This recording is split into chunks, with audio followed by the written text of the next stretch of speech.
Welcome back, everybody, to Movie Time Minute, where we're going to be breaking down the Oscars 2023. Before we begin, don't forget to like and subscribe so you can continue to see more content about the latest movie news delivered right here from Movie Time Minute.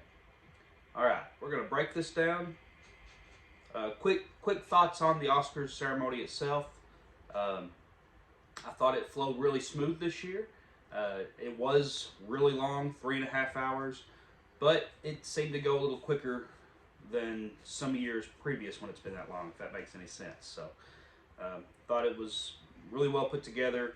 It was more straightforward this year than some years past.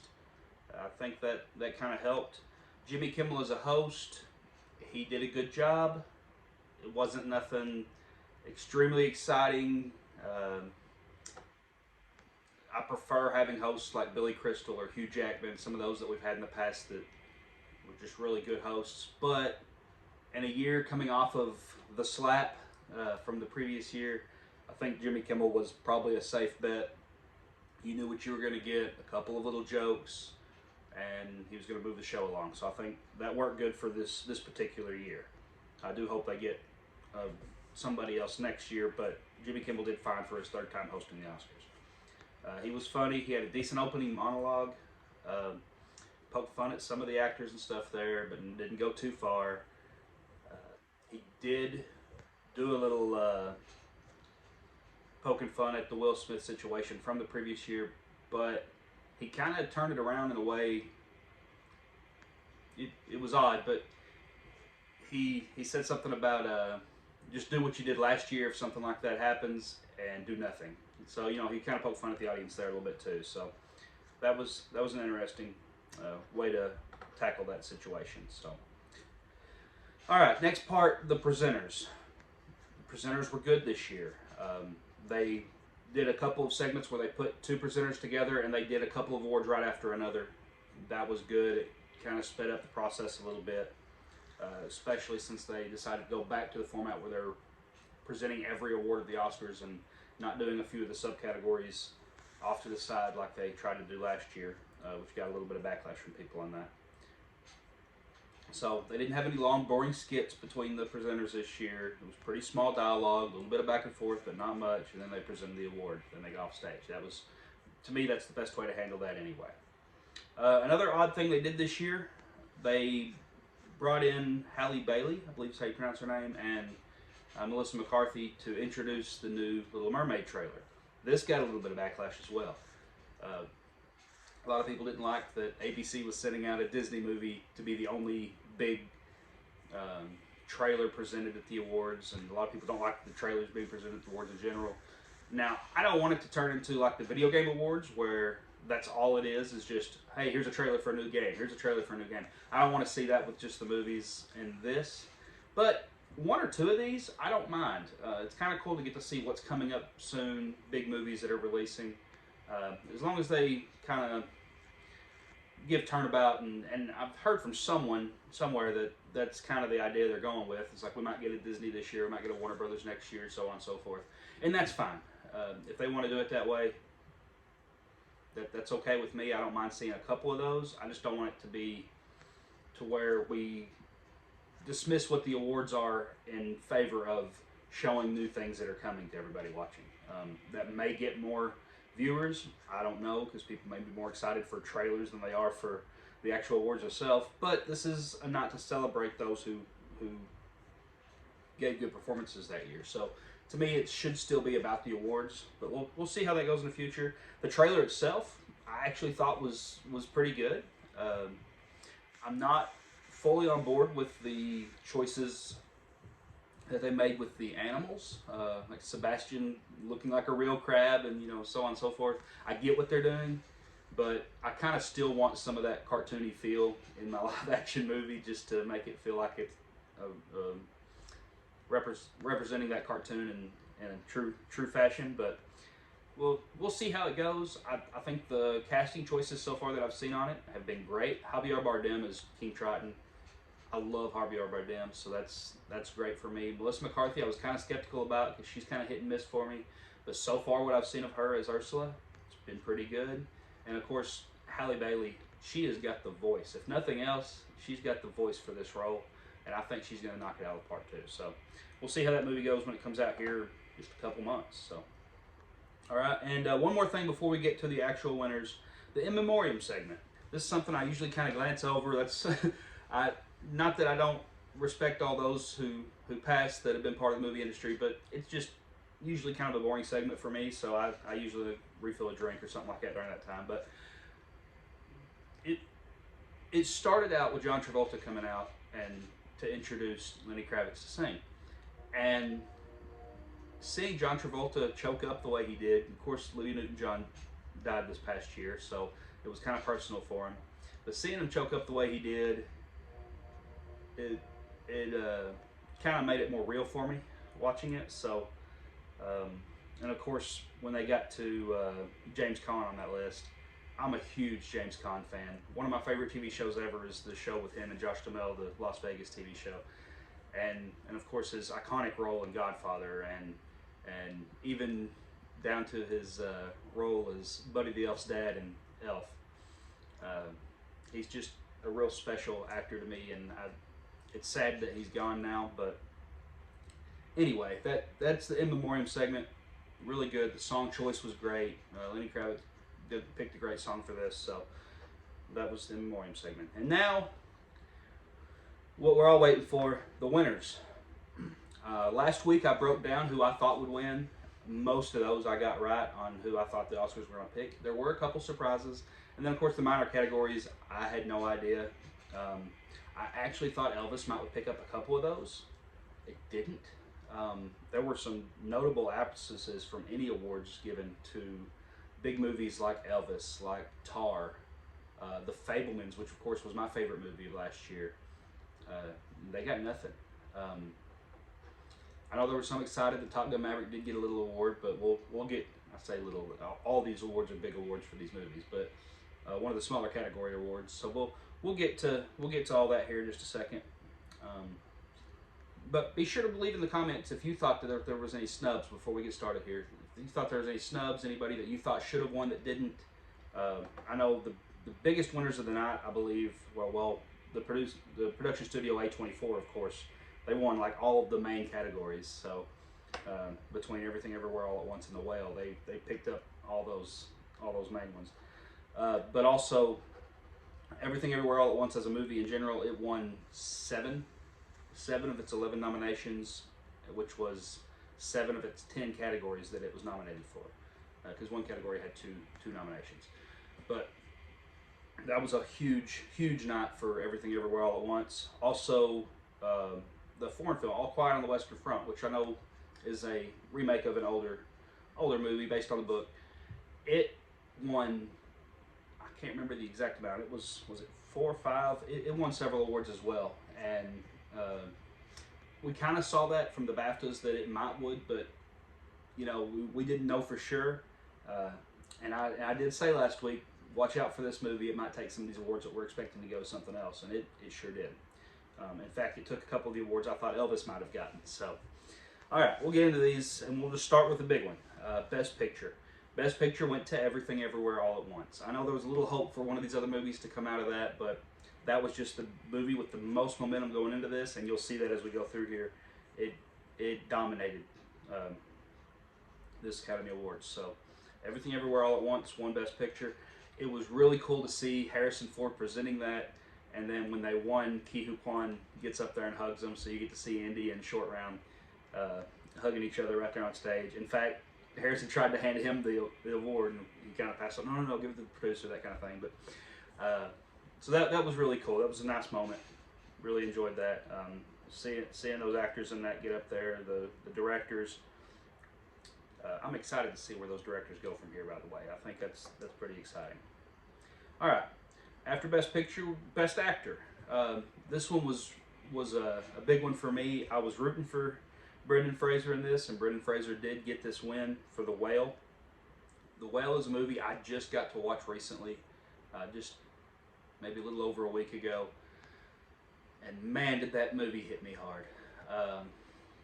As someone who has dealt with stress and overeating during that in my past, and knowing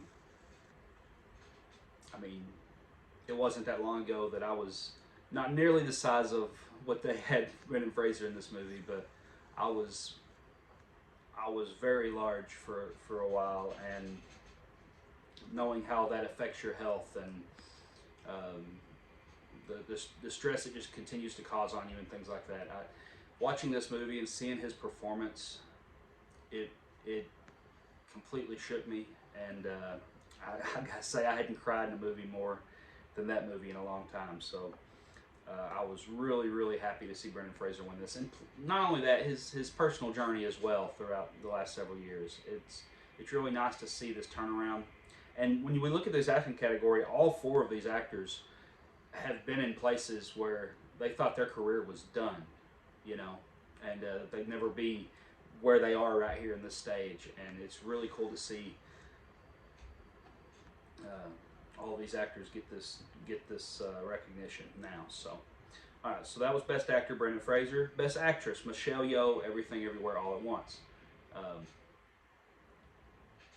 I really thought this one was going to Cate Blanchett, and although I understand why people would have voted for Cate in that, watching Tar myself, it wasn't my favorite movie, but I did understand it, and I know she's incredible in it. But it was, again, fun to see someone like Michelle Yeoh take this award, and hearing her speech and talking about her journey, and don't ever let anyone tell you you're too old, that kind of thing. You know, it was really cool to see that. So that was Michelle Yeoh wins for Best Actress, Everything Everywhere. Supporting Actor, another Everything Everywhere actor, Ke Huy Quan. This guy he just brings a smile to your face hearing him talk. When he got up to give his speech, he was just so thankful and so excited is the word I used.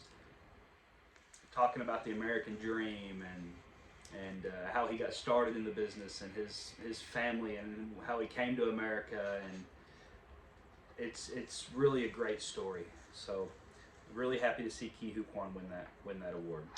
And then here's one that got a little bit of controversy: Supporting Actress, Jamie Lee Curtis.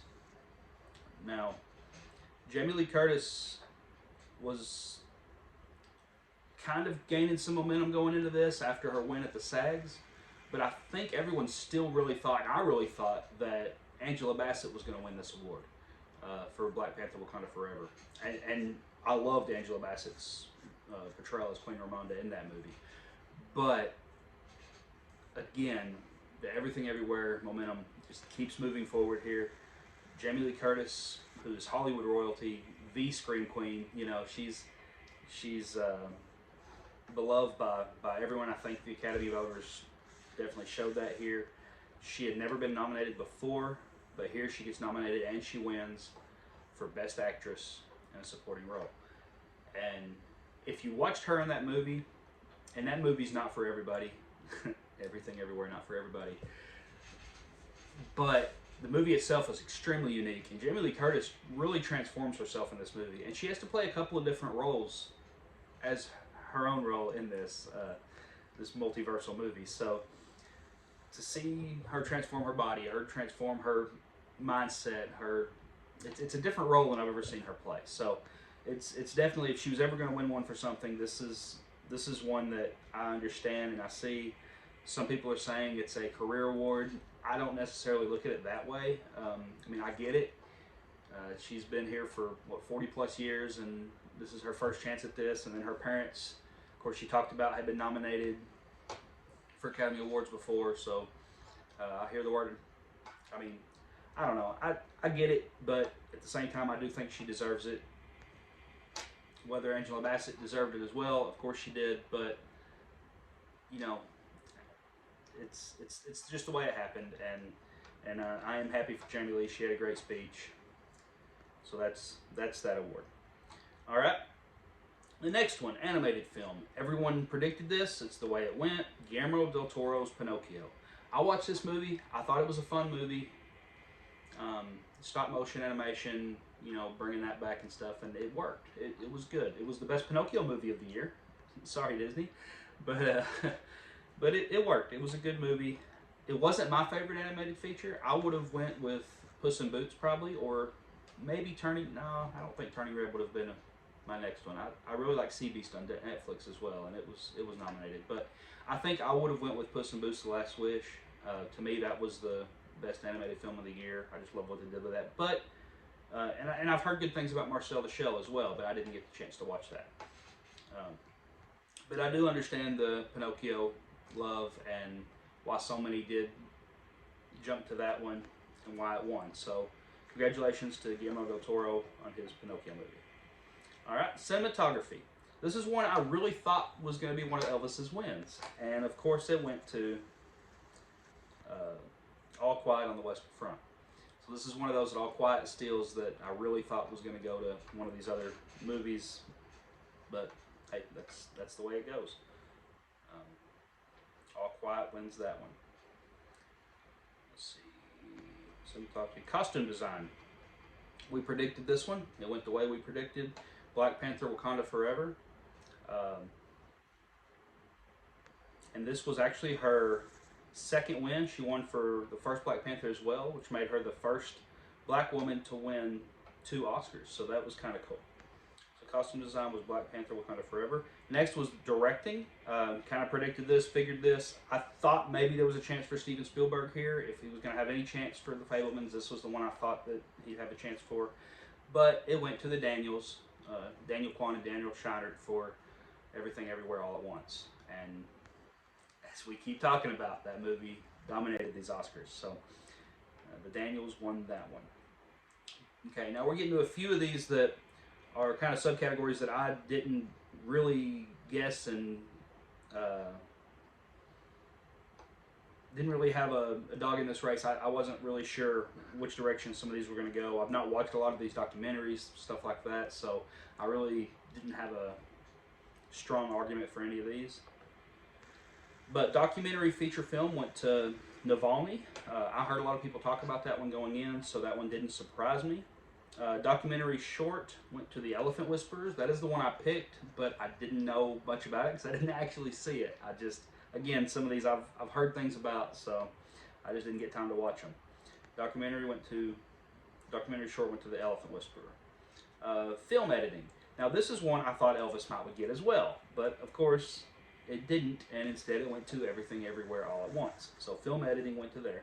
International film, I don't think there's any surprises. All Quiet on the Western Front won international film. I know Argentina 1985, I believe, won it at the Golden Globes, but everywhere else was All Quiet on the Western Front for the winner for this. So that one didn't surprise. Let's see. Makeup and hairstyling. I did not expect this. I thought it would go something like Elvis or something like Batman. I didn't really know if Batman would win it, but I didn't think it would go here. But The Whale. And I get it. What they did with that suit for Brendan Fraser, it was, I started to say enormous, but it was enormous. But it was fantastic how they transformed his body with this, with the makeup and hairstyling stuff. So that was a cool win, and that Noah Whale got 2 Oscars was really cool to me. All right, music original score. I predicted Babylon, but it actually went to All Quiet on the Western Front. So original score went to All Quiet. Music original song. I really wanted Lift Me Up from Black Panther to win this, and Rihanna getting out there singing it just confirmed it even more for me that I wanted this to win. But I've got to say, the winner for this, Natu Natu. While on its own, I don't love the song, but watching the performance with it during the Oscars and the dance and all that stuff, I was like, you know what, I get it. This is a fun song. This is one everyone's getting behind. I understand. So Natu Natu wins this. I mean, even my little boy was dancing during the presentation of this song when they were performing it and the dancing, and he was running back and forth across the living room. And so, I mean, that kind of upped it a little bit for me, just seeing how he responded to the song. So original song went to Natu Natu. From the movie RRR. All right, production design. Another one, I thought this could be Elvis. Elvis might win this one. And the winner is All Quiet on the Western Front. That's fine. They reenacted World War II, I believe that was All Quiet. So World War One or World War II, I don't even remember. But whichever war it was, I didn't get. That's the only Oscar movie I didn't get to watch of the Best Picture nominations, and it was the foreign film. But I know it's on Netflix. I never got the time to sit down and watch it. I barely watched Tar in time before the Oscars hit, so that just didn't happen. But they recreated the war scene and stuff, and I've heard it was really good. So I don't blame them for going with that. I was just hoping to see Elvis get something because that was my second favorite movie of the year. Anyway, short film animated. The Boy, the Mole, the Fox, and the Horse. That was the winner for that one. There was a couple of those that had some odd names that I think that the presenters were hoping they weren't going to have to read. So that that was kind of funny to watch. But The Boy, the Mole, the Fox, and the Horse. And I think that one's on Apple TV. I hadn't got a chance to watch that yet either, but I may watch that short animated just because it did win. So. Alright, short film live action, An Irish Goodbye. That's not the one I picked. I don't think that was the top favorite going in. I can't even remember, honestly, the name of the one that I picked. But again, I didn't get to watch those, so picking on that was just kind of a spaghetti on the wall, let's see if it sticks type thing for me. So, Irish Goodbye, okay, good for them. Alright, sound. This is where Top Gun Maverick gets its win. So everyone can say Top Gun Maverick is an Oscar-winning movie because it won for sound, and I get that too. I think that was probably my guess for what would win that award. I mean, if you've watched the movie, you know the sound in it is incredible. So sound goes Top Gun Maverick. Visual effects, I didn't see this going anywhere else, and it went exactly where I thought, and that was for Avatar: The Way of Water. Regardless on your thoughts of the movie, if you thought it was better or worse than the original, whether you just don't care about these movies, that's all fine and good. But you can't deny what they were able to do with visual effects on this. The new camera they made for the underwater scenes in this, just in general, visual effects were crazy in this movie. Just a step up from anything we've probably seen before in any movie. So visual effects went to Avatar: The Way of Water. Alright, two more categories, and they're the writing categories. Writing, adapted screenplay. I wasn't sure where this was going to go. I was rooting for Glass Onion, but Women Talking won it, and I did get a chance to watch that movie. I understand how the writing in that movie could win an Oscar for that. It wasn't one of my favorite movies, but it was an interesting movie. The story was really good. It was just a little too much of a slow burn for me watching it, but I did get all the way through it, and I understand the writing because there was some great back and forth dialogue, things like that. So Women Talking wins adapted screenplay.